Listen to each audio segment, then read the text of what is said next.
En el valle más fértil del mundo antiguo, al sur del río Jordán, donde el desierto árabe se encontraba con la tierra más irrigada de Canaán, existía una ciudad que brillaba con una prosperidad que deslumbraba a todos los que la contemplaban. Una ciudad rodeada de campos verdes y exuberantes en medio de una región mayormente árida. Una ciudad de mercados bulliciosos, palacios de piedra, jardines irrigados, almacenes llenos hasta el techo. Una ciudad que había alcanzado una riqueza que pocas ciudades del mundo antiguo podían igualar. Su nombre era Sodoma, y su historia se convertiría en la advertencia más famosa de toda la Biblia. 2000 años antes del nacimiento de Cristo, cuando Abraham peregrinaba por Canaán con sus rebaños y su familia, Sodoma era la ciudad más importante de la llanura del Jordán, una ciudad que atraía comerciantes de Egipto, Mesopotamia y Arabia. Una ciudad donde la vida era cómoda, la comida abundante, el agua generosa, una ciudad que tenía todo lo que necesitaba para ser grande y hermosa y justa. Pero eligió otro camino. Hoy vamos a reconstruir la vida en Sodoma alrededor del año 2000 a.C. Vamos a caminar por sus calles. Vamos a conocer a su gente, su economía, su cultura. Vamos a entender qué era realmente el pecado de Sodoma, que va mucho más allá de lo que la mayoría imagina. Y vamos a descubrir qué le sucedió finalmente a esta ciudad extraordinaria que eligió la destrucción sobre la rectitud. La llanura del Jordán donde se situaba Sodoma era conocida en hebreo como el Kikar, que significa simplemente el círculo o la ronda. Era una franja de tierra plana y fértil que se extendía a lo largo del río Jordán, desde el lago de Galilea en el norte hasta el Mar Muerto en el sur. Esta llanura era irrigada naturalmente por el Jordán y sus afluentes, creando una zona de vegetación densa y suelos profundos y ricos en un mundo donde la tierra fértil era el recurso más valioso. El libro del Génesis describe esta llanura con palabras inequívocas. Lot alzó sus ojos y vio toda la llanura del Jordán, que toda ella era de riego, antes que destruyese el Señor a Sodoma y a Gomorra, como el jardín del Señor, como la tierra de Egipto. Comparar una tierra con el jardín del Edén y con el Nilo era el mayor elogio posible en la mentalidad del mundo antiguo. Era decir que esta tierra era lo mejor que la naturaleza podía ofrecer. Y fue precisamente esta comparación la que llevó a Lot, sobrino de Abraham, a elegir esta llanura, cuando él y su tío decidieron separarse porque sus rebaños eran demasiado grandes para compartir los mismos pastos. Abraham generosamente ofreció a Lot elegir primero, y Lot, mirando la llanura verde y bien irrigada frente a las colinas áridas de Canaán que Abraham elegiría, no dudó. Fue hacia la llanura, fue hacia Sodoma. Esta decisión, motivada por la prosperidad visible y la fertilidad evidente, se convertiría en la mayor equivocación de su vida. Los arqueólogos han debatido intensamente la ubicación exacta de Sodoma. La candidata más seria hoy es Tal el-Hammam, un montículo arqueológico masivo en la orilla oriental del río Jordán, al noreste del Mar Muerto. Las excavaciones iniciadas en el año 2005 han revelado una ciudad de la Edad del Bronce de dimensiones impresionantes para su época. En su apogeo, alrededor del 2000 a.C., esta ciudad tenía murallas de más de 4 metros de espesor, una acrópolis elevada con edificios administrativos y religiosos, y una ciudad baja densamente poblada, con casas, talleres y almacenes. Se estima que podría haber albergado a entre 10 y 40.000 personas. Otras ciudades de la llanura también han sido identificadas arqueológicamente. Tal Nimrin, Tal Iktanu, Tal el Musta, ciudades que podrían corresponder a Gomorra, Adma, Seboim y Zoar, las 5 ciudades de la llanura mencionadas en el Génesis. Juntas formaban una confederación de ciudades-estado que dominaba el comercio en esta región estratégica. La economía de Sodoma era diversa y próspera. La agricultura irrigada producía cosechas abundantes en una tierra donde el agua del Jordán y sus afluentes permitía cultivos que serían imposibles en la tierra seca circundante. Trigo y cebada crecían en los campos fértiles. Huertos de higos, granadas y olivos cubrían las terrazas. Jardines de verduras proporcionaban alimento variado durante todo el año. Pero la riqueza de Sodoma no venía solo de la agricultura. La ciudad controlaba rutas comerciales cruciales. El río Jordán era la frontera entre Canaán al oeste y los territorios transjordanos al este. Quien controlaba los vados del Jordán, controlaba el comercio entre las dos regiones. Sodoma y las ciudades de la llanura estaban estratégicamente situadas para cobrar tasas sobre todo el comercio que cruzaba el río. Las caravanas que venían de Arabia con especias, incienso, metales preciosos, maderas raras.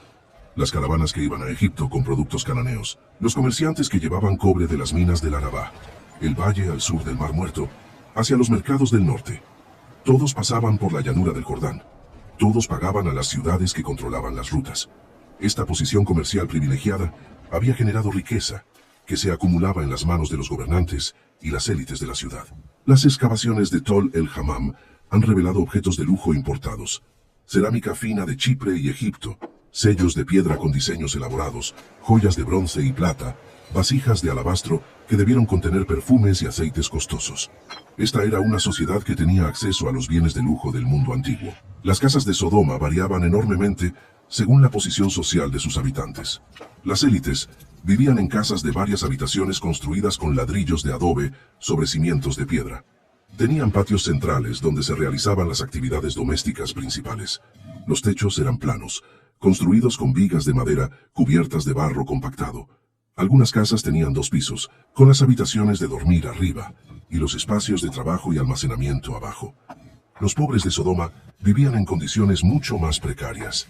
Habitaciones pequeñas, a veces de una sola pieza, con paredes de adobe sin cimientos de piedra. Pisos de tierra apisonada, sin patio propio, compartiendo espacios comunes con otras familias. Las diferencias de riqueza en Sodoma eran pronunciadas y visibles.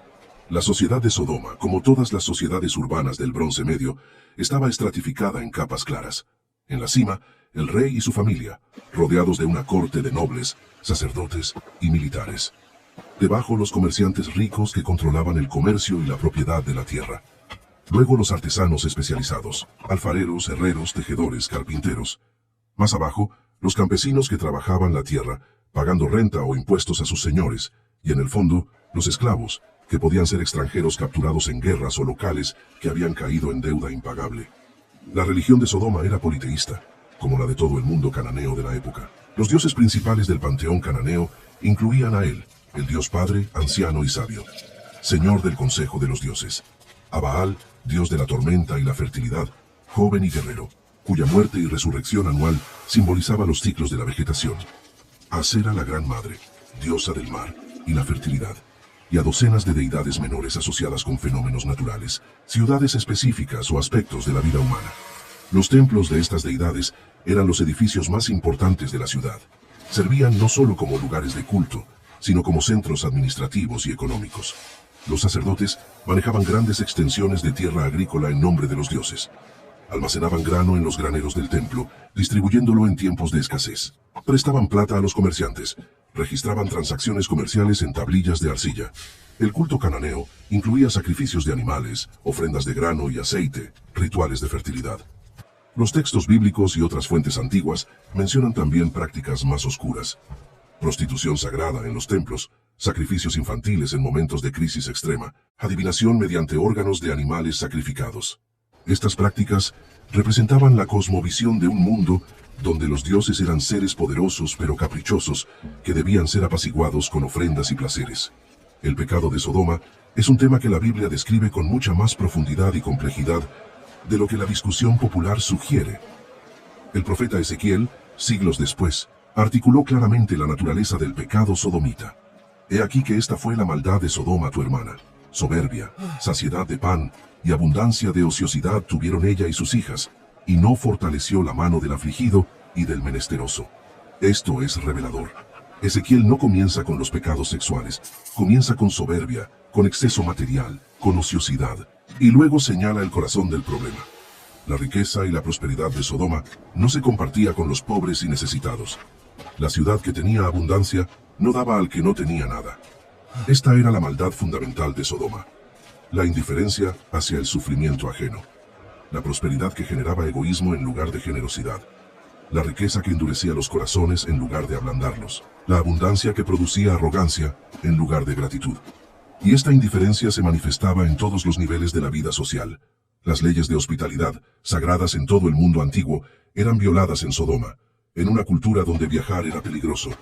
Y depender de la hospitalidad de extraños era cuestión de supervivencia. La negativa a recibir al extranjero era algo más que una descortesía. Era una amenaza existencial. Era declarar que la vida del otro no tenía valor. La historia del Génesis sobre los ángeles que visitaron Sodoma ilustra esto perfectamente. 2 ángeles llegaron a la ciudad al atardecer.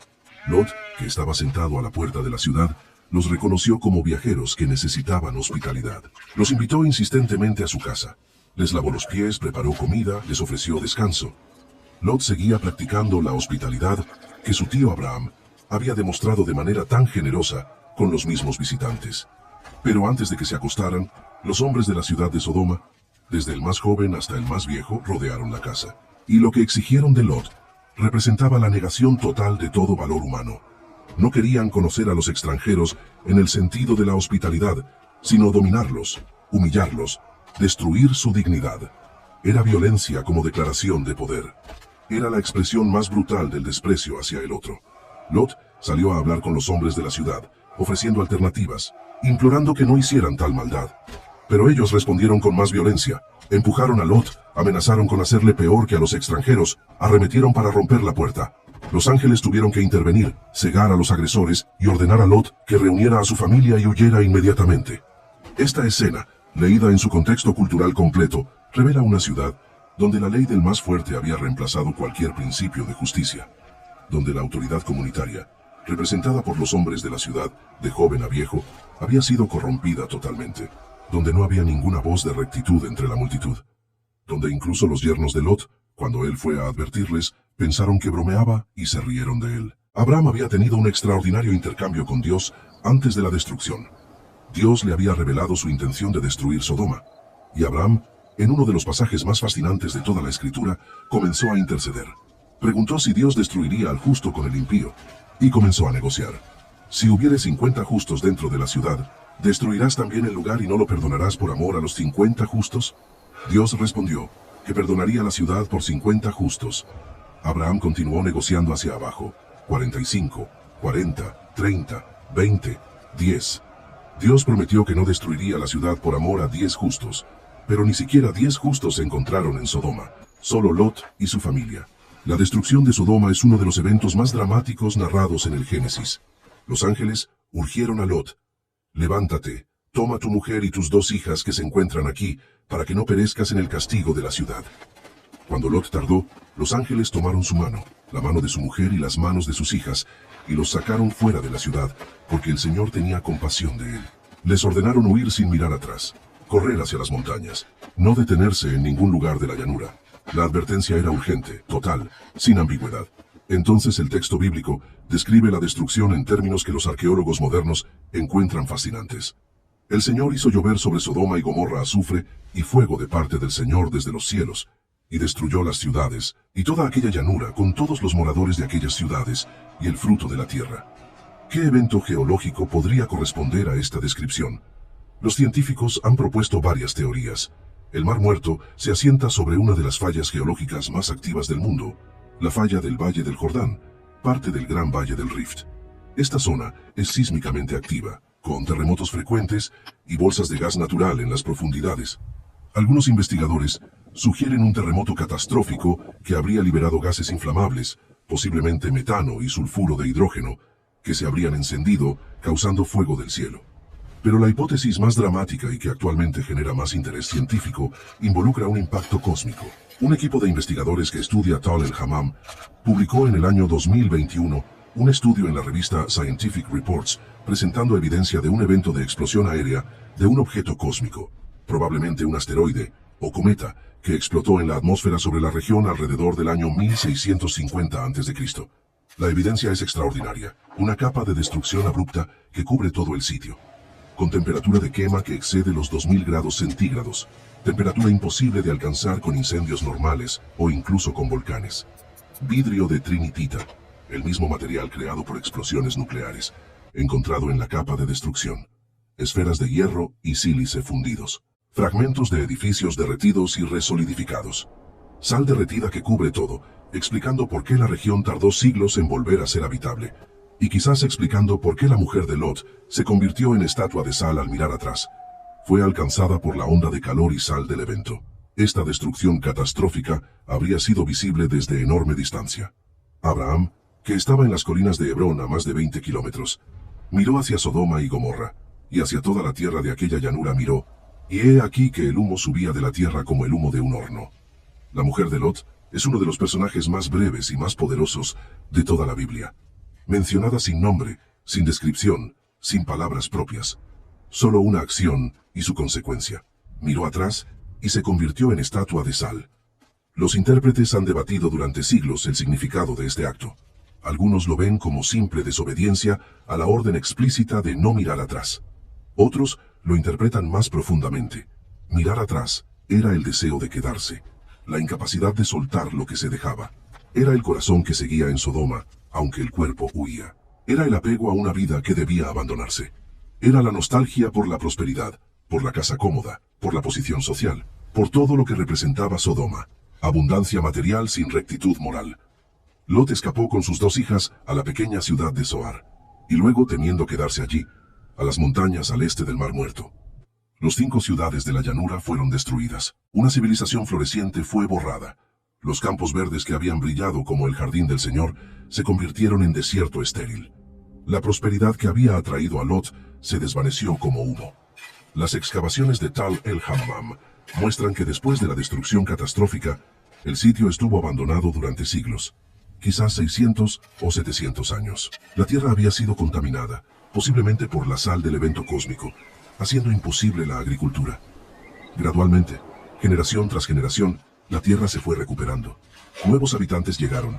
Nuevas ciudades se construyeron sobre las ruinas. Pero el recuerdo de Sodoma no murió.